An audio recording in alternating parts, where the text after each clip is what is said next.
Bueno, ahora sí estamos grabando. Eh, bueno, yo soy Nico, ayudante de cátedra de Economía y Comunicación, particular de la cátedra de la Comisión 4 con el profe Baluci a la mañana, pero bueno, dando una mano por todos lados porque no hay como mucha ayudantía en esta cátedra. No sé por qué será, si es una cátedra tan linda, una materia tan linda. Bueno, pasando ya en temas de prólogo y qué sé yo, vamos directo, nos vamos a sumergir en lo que es la unidad 3. Y bueno, unidad 3.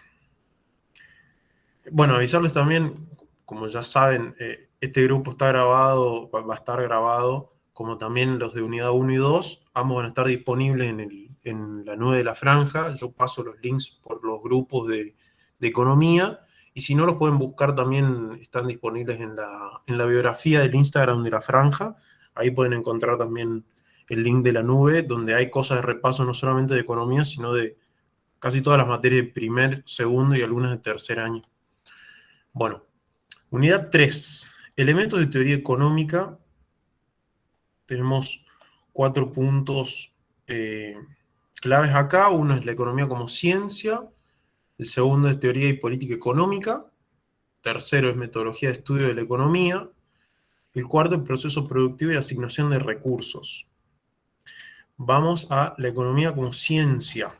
Algo un poco ya estuve spoileando en el grupo de ayer, que lo estuve explicando, porque a mí me parece también que, de hecho, diciendo un poco con la manera en cómo está organizada por ahí las unidades, porque primero te enseñan crisis y reestructuración capitalista, que es la unidad 1, la unidad 2 ves modelo económico, la unidad 3 recién estás viendo qué es la economía como ciencia, siendo que tendría que ser lo primero que se vea, ¿no? Y en este caso, bueno, la economía como ciencia. Algo que dije ayer, que simplemente lo voy a repetir, me parece que no hay mucha duda sobre esto, es que eh, la economía como tal eh, es, obviamente que es una ciencia al día de hoy, ya hace un montón de años que es una ciencia, pero en algún momento no lo fue.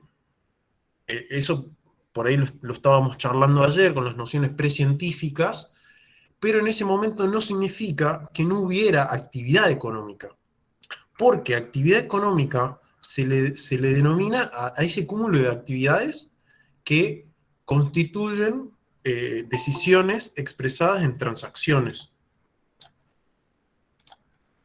Es decir, cuando hay algún tipo de transacción de algún bien por otro o simplemente la palabra clave acá es transacción, entender que si existe esa actividad, por ende, la actividad que se está realizando es una actividad económica. Eso puede haber sido hace 800 miles de años, puede ser ahora, podrá ser dentro de 800 miles de años, que va a seguir siendo una actividad económica. Eso como primer punto, de ahí entrar a la idea de cómo se constituye como una ciencia. Por esto que decíamos de que los recursos son escasos. Frente a la escasez de los recursos, vos necesitas administrarlos. Y la administración de esos recursos, ¿para qué es? Para satisfacer necesidades. Esas necesidades, estamos hablando de la sociedad, ¿no? De los seres humanos. Por ende, esas necesidades son sociales, bueno, y por eso, de hecho, la economía es una ciencia social. Eso es muy importante saberlo y por qué también lo estudiamos en comunicación. ¿Por qué es una ciencia social? Porque es algo que atraviesa, no solamente se practica, sino que se estudia y se aplica en las sociedades, con las personas de carne y hueso. No es una matemática, no son cuadros, estudios, gráficos, o sea, sí, pero no es, eso no se puede aplicar en la realidad al 100% porque es una ciencia social. Entonces, esos recursos que son escasos, hay que poder administrarlos para satisfacer esas necesidades. ¿Cómo hay que administrarlos? de una manera fluida y eficiente. Cuando se da esta cuestión de que hay una fluidez y una eficiencia de esa administración de los recursos, es cuando vamos a estar eh, entendiendo que la economía está teniendo un rol activo, y no solamente activo, sino que, bueno, se está cumpliendo también el para qué de la economía, ¿no? Porque si se utilizaran los recursos y se satisfacen las necesidades, pero en algún momento ese recurso se termina, van a haber necesidades insatisfechas, entonces eh, bueno, estaría rompiendo la ley fundamental de la economía. Por eso es una ciencia para saber y para poder administrar estas cosas. Ese es como el primer atisbo, después habla el texto, ¿no? Por ahí voy viendo el texto y voy comentando. Si tienen alguna duda, me interrumpen.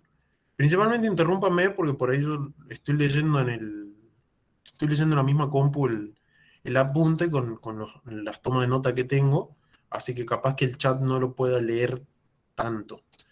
Así que mejor si se meten y mejor si se meten y me interrumpen. Ahí, bueno, ahí vi que están preguntando el link. Ahí veo si lo puedo copiar y pegar por acá. Bueno, si alguien se lo puede compartir al link, porfa, mil gracias. Bueno, economía real. Acá la idea también es entender que se habla de recursos reales y no de moneda. No estamos hablando. ¿Por qué también hablamos de recursos reales, economía real y sacamos la moneda del medio? Porque la moneda o lo monetario es el medio para que, eh, para que haya un intercambio, ¿no? Ese medio generalmente tiene una X cantidad expresada en el precio. Pero sin entrar a esa cuestión, ahora hablamos de economía real, hablamos de recursos reales, en lo que sería producir bienes y servicios que satisfagan las necesidades, obviamente. En este sentido, lo que es economía real se facilita porque justamente en lo que antes era estar intercambiando bienes, que en la cuestión de intercambiar bienes y servicios, estamos hablando de eh, por ahí precios que se les ponen de manera arbitraria y que para uno pueden servir más, para otros menos. Deme un segundito que justo me están llamando. Un segundito así.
Disculpen, justo una llamada medio urgente. Pero bueno. Eh, Volviendo al tema, estábamos hablando de esa economía real en la que habían, bueno, principalmente era de trueque, básicamente, en la que se usaban recursos para generar eh, alimentos, vestimentas, vivienda, salud, transporte, etcétera, pero el valor era una cuestión a la que era difícil de llegar a un acuerdo.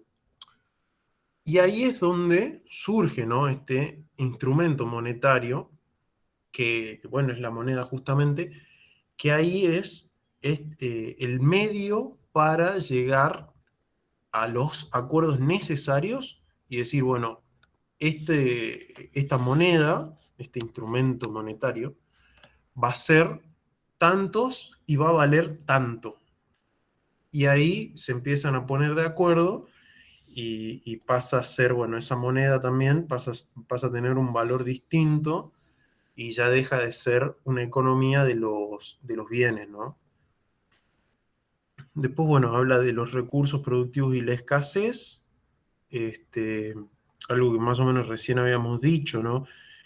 Esta cuestión de que no son todos los recursos iguales en todos los lugares del mundo, esto lo sabemos muy bien, sobre todo si hablamos de Argentina, que tenemos recursos naturales riquísimos, pero sin embargo no tenemos por ahí las riquezas que pueden tener otras naciones. Esto obviamente que es susceptible de discusión, pero eh, por ese lado, hablando de recursos, es interesante de pensar cómo existen, eh, también algo que se decía ayer, que decíamos ayer, de la naturaleza y lo que se le brinda desde la naturaleza a la sociedad y cómo a través del esfuerzo de las personas se puede lograr, bueno, que esos recursos no sean solamente recursos que están ahí, puntos, sino que generen también eh, actividad económica y generen riqueza, generen también trabajo, etcétera, etcétera. Una actividad económica que hace que todo sirva. Eh, en este sentido es que no todo, no todo recurso va a poder ser utilizado en todo momento, ni en todo lugar, porque también tenés que pensar la administración eficiente de estos recursos, sobre todo pensando en la escasez. Uno de los ejemplos es esto de la tierra, algo que antes, hace muchísimos años no se sabía, que después se empezó a ver la cuestión de la rotación de los cultivos, y eso generó que las tierras se puedan utilizar más eficientemente y puedan seguir generando, que no haya que dejarlas tanto tiempo sin utilizar para después poder volver a producir, o tampoco producir exhaustivamente hasta dejar ese campo seco, que sea una tierra infértil, estéril.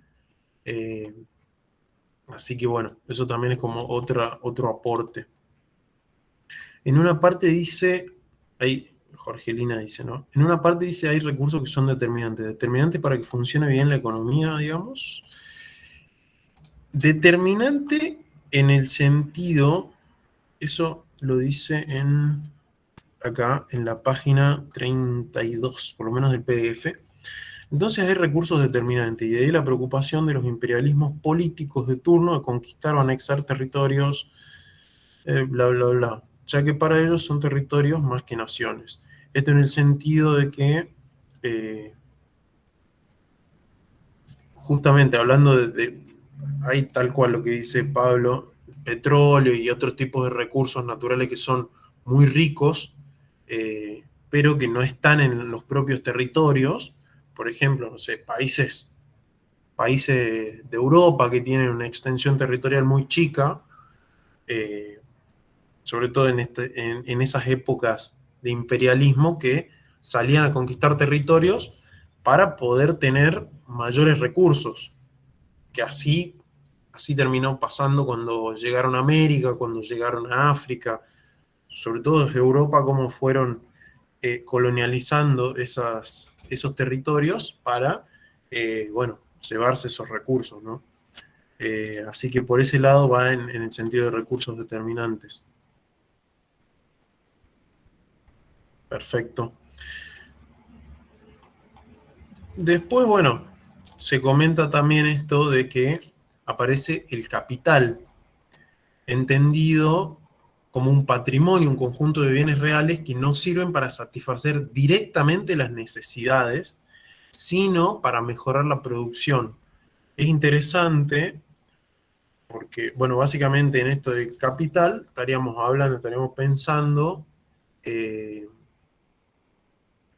pensando en, qué sé yo necesito hacer, hacer un libro y va a ser mucho mejor si yo tengo una maquinaria una imprenta que me puede imprimir todas las hojas, la tapa y todo, y de ahí de última con eso, antes que tener que escribir a mano o con una máquina de escribir todo, eso va a ser eterno. Así que, si bien esa imprenta no va a ser no va a satisfacer directamente las necesidades, sí va a facilitar, mejorar la producción y le va a dar más rendimiento. Esto pensando siempre en una eficiente utilización de los recursos. Eh, bueno, después lo otro, como que sigue hablando sobre eso. Pasamos ya a la parte de proceso productivo de asignación de recursos. Volviendo a esta cuestión de recursos y factores de la producción, la tierra, trabajo o el capital se convierten en factores productivos cuando esa tierra, ese trabajo, ese capital se ponen en actividad. Si están inutilizados, si no están teniendo movimiento, constituyen un recurso de capital, pero no un factor productivo. Es decir, el factor productivo va a ser cuando están en actividad. Eso es interesante porque en un multiple choice probablemente se lo pregunten y probablemente quieran confundirles por ese lado. Factor productivo es actividad, ¿ok? Recurso es el recurso y punto. Vos lo tenés al recurso, pero no lo estás utilizando. Ahora, el factor productivo es el que sí está produciendo. Por eso es factor productivo. Por eso también tiene la palabra productivo en conjunto, digamos. Porque por ahí les digan recurso o factor. El recurso es de capital. El factor es productivo. El recurso de capital se convierte en factor productivo, pero cuando se lo utiliza. Si no se lo utiliza, es recurso. Eso es interesante. También está la cuestión, obviamente, de la mano de obra, el recurso humano, ¿no? Los obreros, las obreras. eh, Eso también es un recurso que cuando se pone en actividad es un factor productivo, factor de una producción. Después habla también de lo que es el proceso productivo, que es reunir esos factores productivos y tratar de lograr con esos factores la máxima eficiencia en la producción de bienes y servicios. Esto se lo muestra simbólicamente a través de una función, que es la función de producción. Esa función de producción tiene, bueno, esa pequeña formulita que es Q igual a F entre paréntesis K, L y RN, donde Q significa tanto, es muy difícil de decirlo, no es necesario tampoco que me presten atención en este sentido, sino que sí, por ahí lo lean y tengan en cuenta que esa formulita es la función de producción. Principalmente la función de producción que quiere la máxima eficiencia en la producción de bienes y servicios. Eso es como lo más importante. Después pasamos a la cuestión de las necesidades. Algo que también lo dijimos ayer, las necesidades son infinitas, ilimitadas. Si bien no es así, si nos ponemos puntuales, se dice que sí porque hay dos tipos de necesidades. Está la necesidad de naturaleza, que son las imprescindibles. A ver, comer, estar hidratado, tomar agüita, eh, vestimenta. Hay como varias cosas que hacen a la vida misma del hombre, o sea, del ser humano, son imprescindibles. Y bueno, la economía no puede dejar de solucionar ese tipo de necesidades. El tema es que el otro tipo de necesidades que surgen son las necesidades de civilización. Y esto es importante porque lo pueden encontrar como necesidades superfluas, como necesidades secundarias, en este caso necesidades de civilización, y me interesa el término que se utiliza, ¿por qué? Porque hace un crecimiento de la persona humana. Y ahí nos estamos refiriendo a el descanso, la recreación, el intercambio cultural, la educación. Son necesidades que si no las tenés cubiertas, no te vas a morir, porque esas son las necesidades de naturaleza. Pero esas necesidades de civilización hacen al crecimiento de la persona humana. En este sentido, eh, obviamente, si nos ponemos a pensar, y bueno, a todo el mundo le gustaría tener también esas necesidades satisfechas. Esas son las necesidades que en su gran mayoría del mundo son las que no están cubiertas porque ya son necesidades que dependen de cada uno y cada una. Y ahí es donde entra esta idea de que las necesidades humanas son ilimitadas, porque no solamente está la cuestión de que cada uno puede querer lo suyo, sino de que, bueno, eh, va a ser distinto en base a las civilizaciones, a los lugares, a los contextos y todo, cómo se vayan dando esas necesidades, ¿no? Y después dice, tres características que complican el problema económico del hombre, pues si bien son limitadas en su capacidad, estamos hablando de las necesidades, ¿no? Es decir, se las puede saciar plenamente, también son ilimitadas, surgen a granel y a cada rato, y recurrentes, se repiten. Entonces, ese problema económico se termina resultando un problema permanente y creciente. Eh, bueno, eso es la cuestión de las necesidades. Entramos en la parte de micro y macroeconomía. Por ahí lo interesante de micro y macroeconomía, más que detenerse tanto en el texto, es más que nada entender, y seguramente no sea algo que genere mucha discusión. Microeconomía se refiere a un estudio más bien centralizado de la economía en alguna situación puntual, particular. Si estudiamos cómo funciona una empresa, cómo funciona, cómo funciona una familia, eso es microeconomía. De hecho, hasta podríamos estar estudiando un conjunto de empresas, un conjunto de familias, que eso también sería microeconomía. ¿Por qué? Porque si ese conjunto de empresas, ese conjunto de familias, no son todas las empresas y todas las familias, es microeconomía. Macroeconomía es la visión global, es el todo. Ahí están las empresas, las familias, todo, absolutamente todo. Eso como para entenderlo, que por ahí seguramente les puede hablar de bloques económicos, de sectores. Esos son análisis microeconómicos. La macroeconomía es un análisis global. ¿Ok?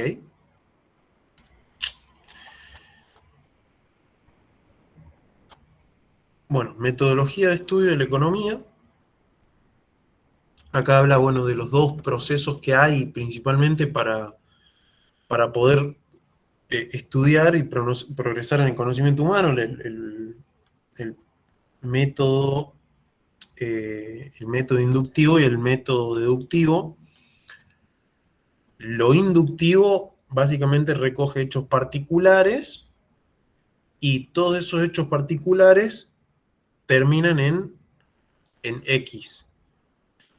Cuando se dan esos hechos particulares y siempre tienen un mismo resultado, se induce que si sucede eso, va a tener ese resultado que ya se ha visto en otros hechos. Entonces, va de lo particular a lo general.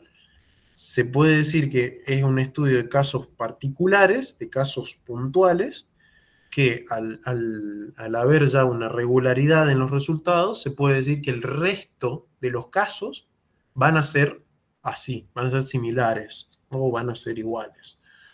Mientras que la deducción es al revés, la deducción va de lo general hacia lo particular. Esto pensando y entendiendo que siempre es necesaria una hipótesis de lo que puede ocurrir cuando se produce un hecho y las consecuencias que se van a generar. Esa, esa sería la idea de la deducción, es decir, para la deducción necesitas siempre un principio general, una hipótesis. Y de ahí las consecuencias y efectos van a surgir de ese proceso de deducción. De decir, generalmente pasa esto, así que esto que es un caso particular, debería de suceder lo que pasa en la generalidad. Y si vamos más a la cuestión económica en particular, la idea dentro de la economía, o sea, cómo van los pasos de las teorías económicas, primero están las hipótesis, las proposiciones que deben contrastar o verificar con los datos de la realidad. Esa contrastación de las hipótesis con la realidad económica se efectúa inductivamente. Es decir, eso que dice acá en el texto, página 40, por ahí para que se ubiquen, que por ahí es medio que hace un rollo, primero estamos hablando de que es necesaria la hipótesis, las proposiciones. Es decir, primero es necesario hacer el proceso de deducción. Y de ahí lo vamos a comprobar esa deducción de una manera inductiva. Vamos a analizar esos casos particulares para observar la validez de esa hipótesis, para que efectivamente nuestra deducción haya sido válida. Es decir, no es que es uno o el otro, sino que ambos métodos son necesarios y son hasta retroactivos, ¿no? Se alimentan. Y después, bueno, en esta parte comenta esto de que la política económica se monta sobre esas hipótesis. Cuando se da la contrastación de la teoría, se puede saber si es correcta o no, o de hecho, si es efectiva o no esa política económica.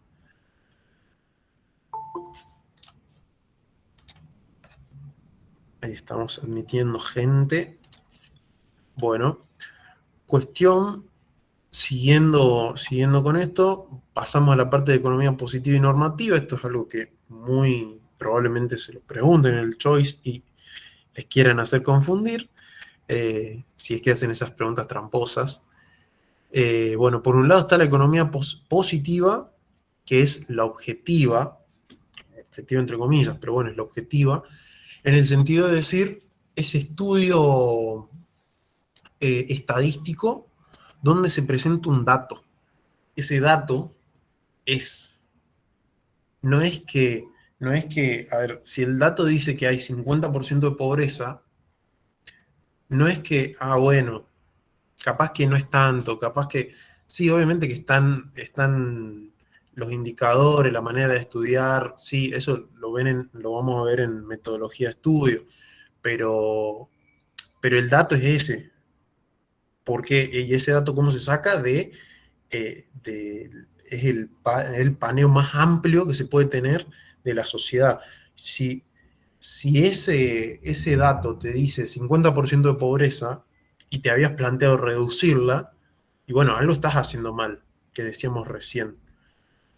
La idea de la economía positiva es que sea lo más objetiva posible, que sea una economía sin ideología, que muestre lo que es, te guste o no. O sea, en algún momento en el país tuvimos el INDEC, lo tuvimos intervenido y no mostraba lo que era, y eso generó una desconfianza en las instituciones del Estado nunca antes vista, y que después de un tiempo se logró como revertirla, y al día de hoy el INDEC volvió a ser un instituto confiable y que tira números que no dependen del gusto ni del gobierno, ni de las empresas, ni de nadie. Simplemente que tiene que hacer un estudio y tiene que mostrar lo que es.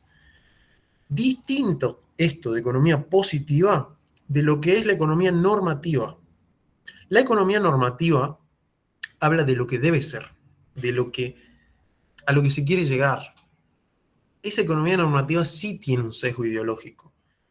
Sí es donde hay una visión subjetiva clara. ¿Por qué? Porque la economía normativa es el camino donde se quiere llegar también, ¿no? Porque si decimos, bueno, tenemos 50% de pobreza y queremos reducirla, y efectivamente se reduce, bueno, estamos cumpliendo con la economía normativa. Ahora, el cómo también es parte porque ahí entra la cuestión ideológica, la cuestión subjetiva de decir, bueno, ¿cómo vamos a reducir la pobreza? ¿De qué manera? Y bueno, eso también tiene que ver, también juega dentro de la economía normativa. No sé si eso más o menos quedó claro, si hasta ahora venimos bien o si hay alguna duda. No, va bien. Joya. Bueno,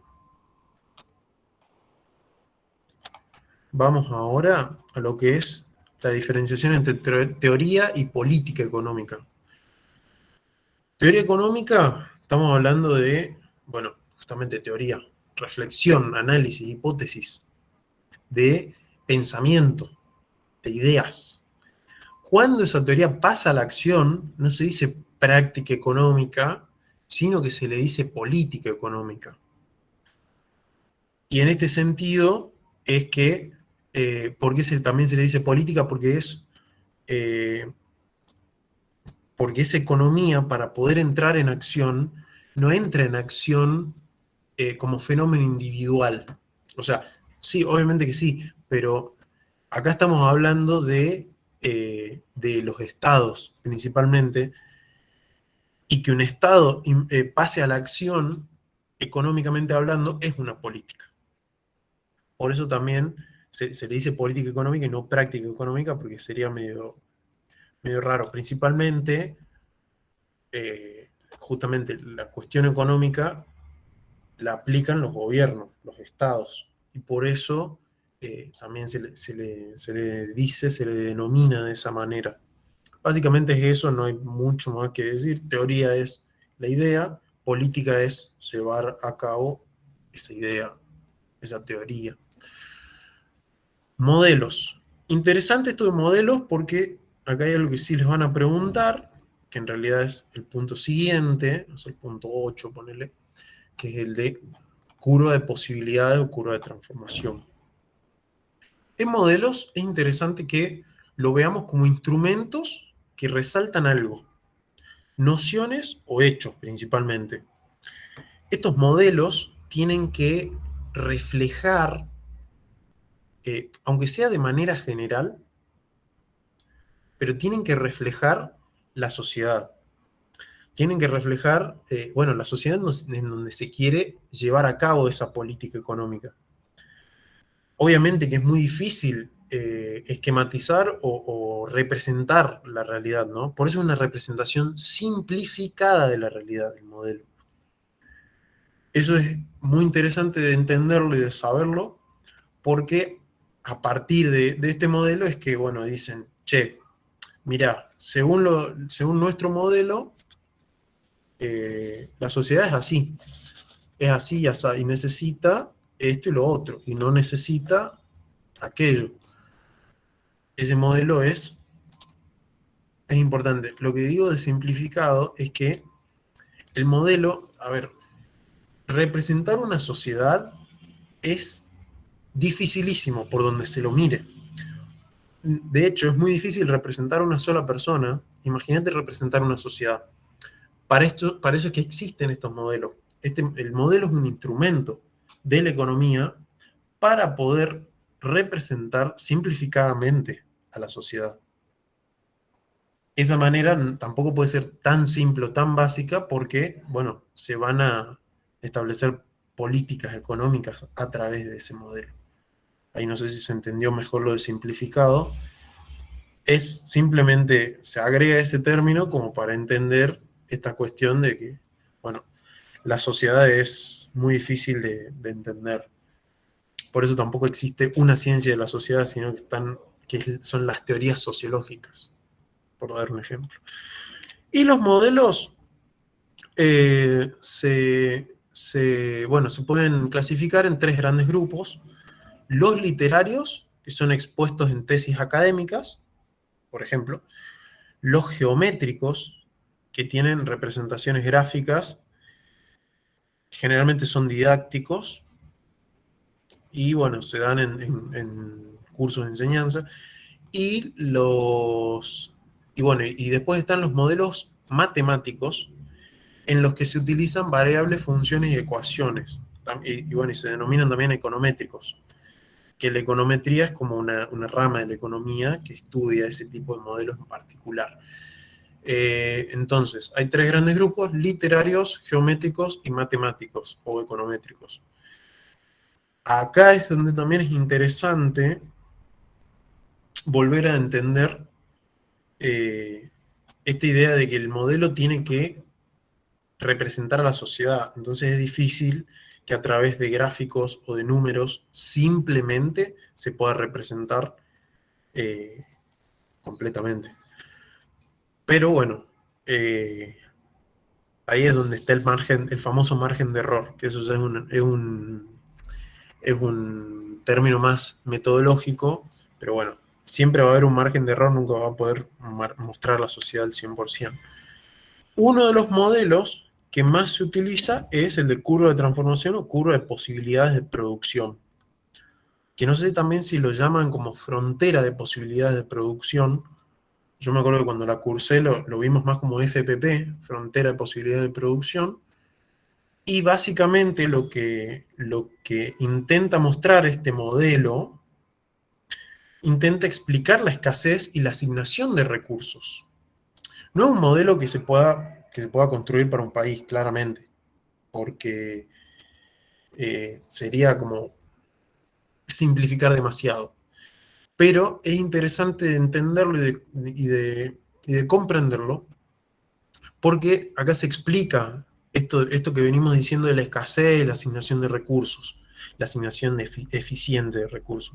Principalmente este gráfico habla de dos tipos de bienes, que serían bien A y bien B. Generalmente el bien A va a ser un bien de consumo y el bien B va a ser un bien de inversión, que son los dos tipos de bienes que hay.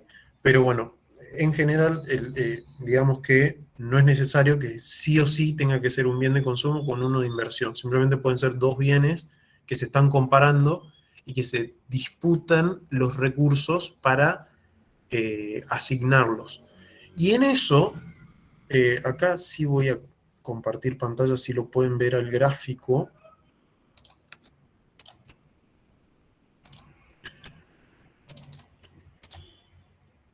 Ahí no sé si se está viendo, por lo menos.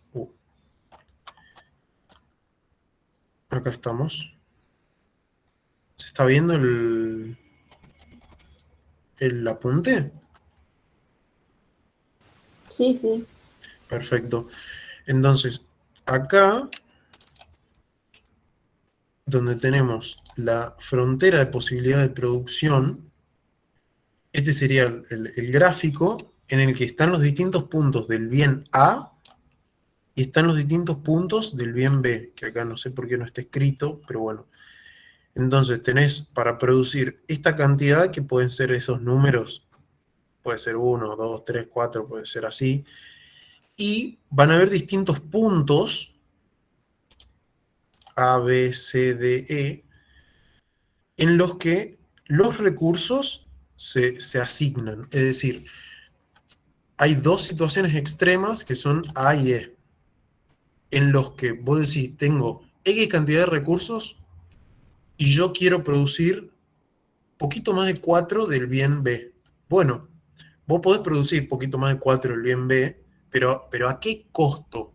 Al costo de que no producís nada del bien A.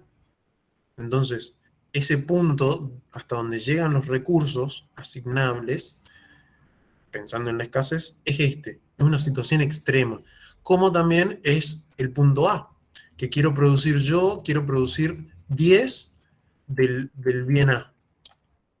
Bueno, podés hacerlo, podés invertir todos los recursos en esto, pero volviendo a la pregunta que ahora es un meme, ¿a qué costo? Bueno, ¿a qué costo de que el bien B no lo producís? Por eso es que se habla de una frontera de posibilidades de producción, una curva, porque van a haber puntos en los que se puede llegar a asignar recursos para tener una cantidad del bien A y del bien B. Después esos recursos, obviamente que se van a distribuir de una manera, no sé, punto A, punto B, punto C, punto C, punto D, punto E, se va a distribuir de distintas maneras, entendiendo también las prioridades que existan, ¿no? Eh, por ahí un punto más medio, o por ahí pensando, bueno, yo la verdad es que necesito más del bien A que del B, así que vamos a hacer este punto B dentro de la curva, vamos a hacer poquito del bien B, pero mucho del bien A.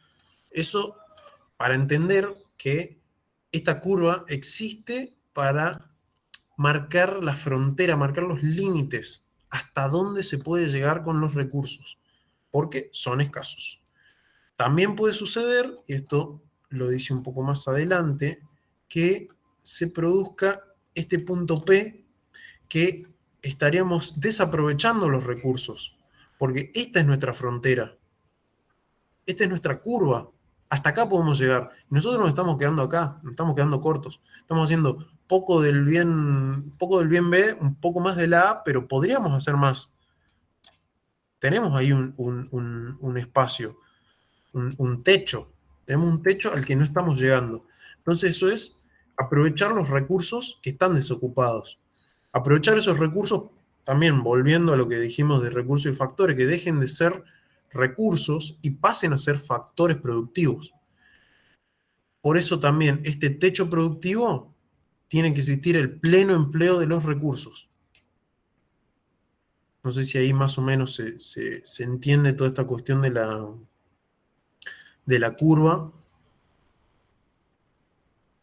Ven que ahí tiene como distintas formas a las que puede llegar. No es que tiene un solo camino o necesariamente tiene que estar desaprovechándose de algún recurso, sino que justamente la idea, y para eso existe la economía, es llegar a aprovechar todos los recursos, convertirlos en factores y también definir, ¿no? Cuánto quiero de cada bien. Y bueno, y esto de expansión o de contracción, expansión con C, ¿quién escribió esto? Eh, Acá en el sentido de si los recursos, si obtenemos más recursos que los podemos transformar en factores, acá es donde podemos expandir la frontera productiva. Y eso va a significar que vamos a poder producir más del bien A y del bien B, porque tenemos más recursos. Distinto de la contracción que se va a dar, bueno, al revés. Perdimos algún tipo de recursos que necesitábamos. No sé, me imagino algún incendio, alguna sequía, qué sé yo, y bueno, y eso genera que los recursos, que haya menos, y por eso va a haber una contracción. Eso más o menos lo que es unidad 3. No sé si tienen alguna duda. Dejo de compartir. Paloma pregunta, ¿en ese caso existiría una situación de desempleo, por ejemplo, si no se utilizan los recursos? Sí, tal cual. No olvidemos que uno de los recursos es el recurso humano.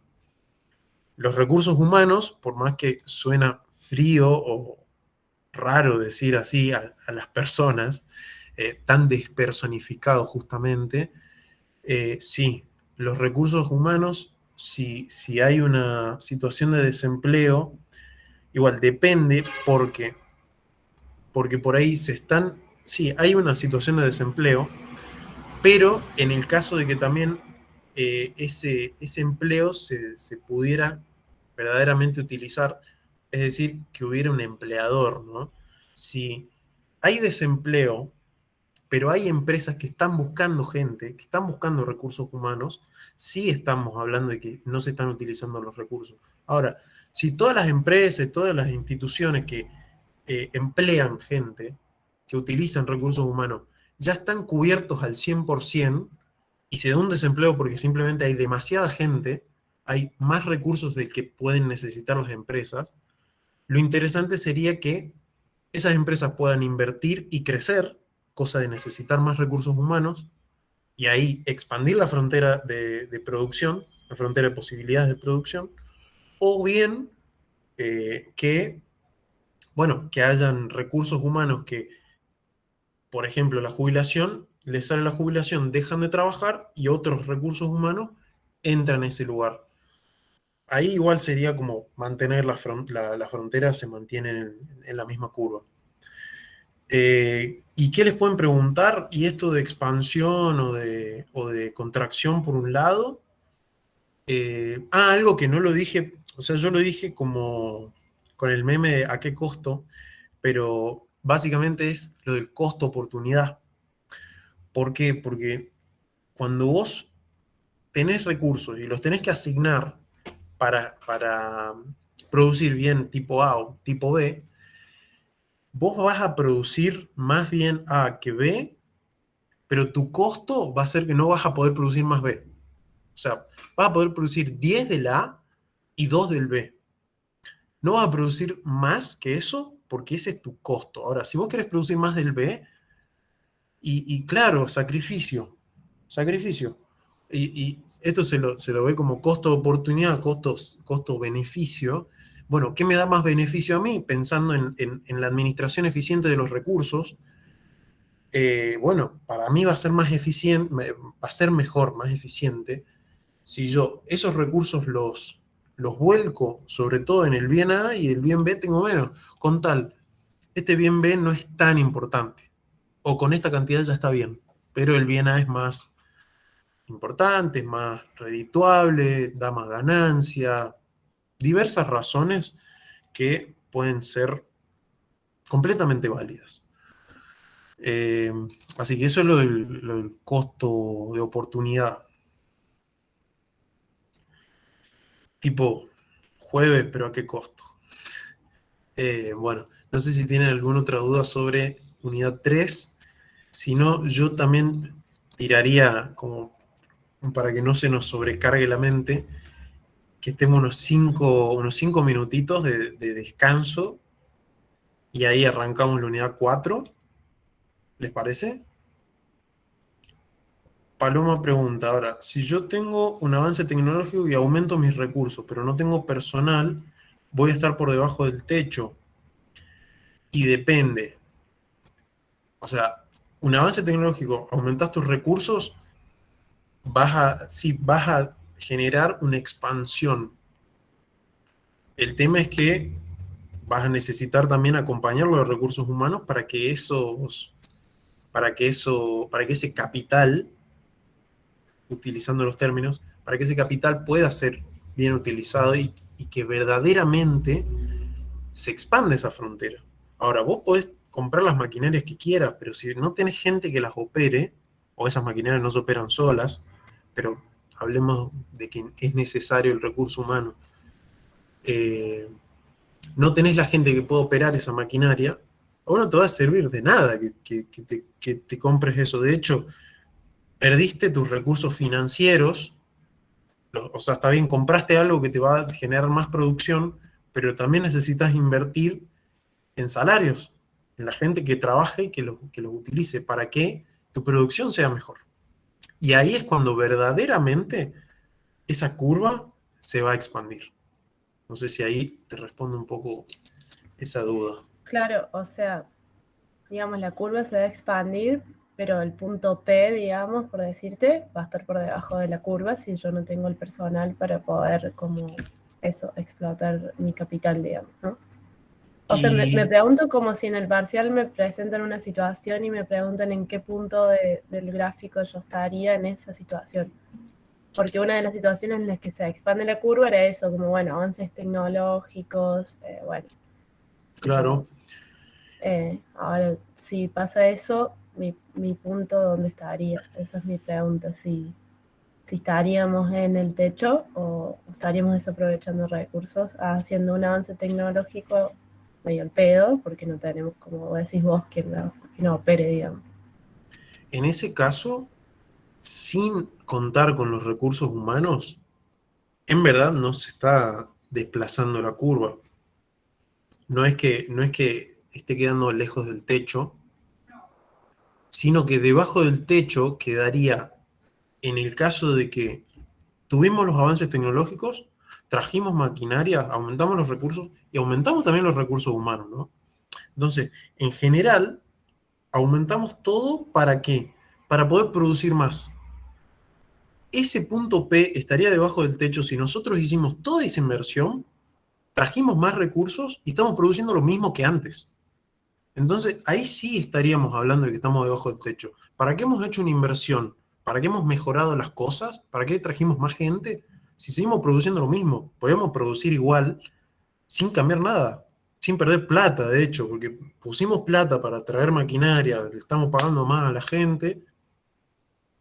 Así que en ese caso de que está todos los recursos contados, verdaderamente se expande la frontera, ese punto P va a quedar abajo del techo en el caso de que se siga produciendo lo mismo. Si se produce más, sí se va a estar aprovechando, porque se van a estar utilizando todos los recursos. Es difícil por ahí de esquematizarlo tan en el aire, o de hablarlo tan en el aire sin tener como más, no sé, más, De una. algo más Sí, sí. gráfico, pero no sé si ahí más o menos se entendió mejor. Sí, sí, sí. Sí, de una. Perfecto. Flor dice, también dice que aumenta la curva cuando crece la población o se recuperan tierras. Para mí son ejemplos, además de que aprovechas todos los recursos para la producción. Totalmente, totalmente. Esto, de hecho, se puede ver, el mejor ejemplo es Argentina hace ciento y pico de años, en el siglo XIX, fines del siglo XIX, 1890, esa época. La política económica era gobernar es poblar, lo que decía Alberdi. Y ahí llegan emigrantes de Europa y de todas partes del mundo, en realidad siempre se habla de Europa, pero llegaron de África, de todos lados, esa cuestión de invisibilización, ¿viste? Pero bueno, cuestión que hay emigrantes y cuando hay más gente era necesario poblar la tierra, porque Argentina tenía una tierra, una extensión muy grande de tierra, pero que no tenía gente, entonces tenía que llegar gente y aprovechar esos recursos, sobre todo sabiendo los recursos productivos que tiene naturalmente Argentina, ¿no? Y bueno, y así más o menos, bueno, en realidad sí, Argentina fue uno de los países más ricos del mundo en esa época, aumentando esa curva de aprovechar las tierras que tenían disponibles y aprovechar la gente que venía de afuera. No sé si más o menos complemento también con lo que decía Flor, que me sirvió. Bueno, no sé si hay más dudas sobre unidad 3.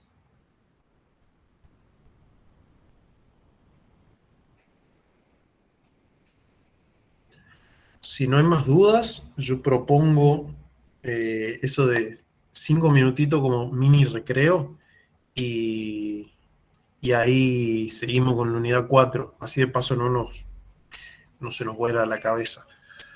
Tampoco ven que no es tan difícil tampoco, pero hay algunas cosas que sí es necesario como ser puntual, sobre todo pensando en el multiple choice.